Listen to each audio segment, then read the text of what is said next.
আসসালামু আলাইকুম রহমতুল্লাহ বরকাতু। আমাদের সকলের পরিচিত একজন বক্তা আবু মোহাম্মদ আবদুল্লাহ, তথাকথিত আমাদের ড্রপ হুজুর। ড্রপ হুজুর কিন্তু এখন নিজের আকিদা মাসলাক পরিবর্তন করেছে। সে আগে ছিল মিজানুর রহমান আজহারি সাহেবের অনুসারী, অর্থাৎ মিজানুর রহমান আজহারি সাহেবকে কপি করে সে কিছুটা ভাইরাল হয়েছে।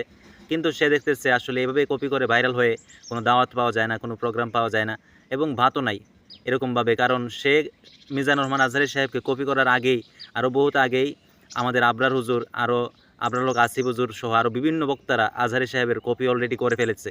তো সেই মাঠে নতুন, সেই হিসাবে সে চিন্তা করতেছে যে এইভাবে তো ভাত পাওয়া যাবে না, নতুন কিছু করা দরকার। তো সে এখন নতুন রূপে ফিরে এসেছে, সে এখন আহলে হাদিস হয়ে গেছে।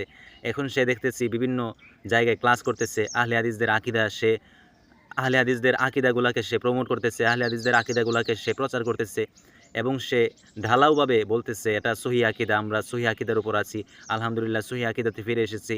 এইভাবে আসলে যখন একজন মানুষ ওয়াজ মাহফিলের ময়দানে চলে আসে এবং সেখানে ওয়াজ মাহফিল না পায়, মানুষ যে কত নিকৃষ্টতায় চলে যায়। আমরা এর আগেও অনেক দেখেছি যে কওমি থেকে সুন্নি হয়ে গেছে, সুন্নি থেকে খারেজি হয়ে গেছে। এখন আবার নতুন করে দেখলাম যে হানাফি থেকে আহলে হাদিস হয়ে যাওয়া একজন বক্তা।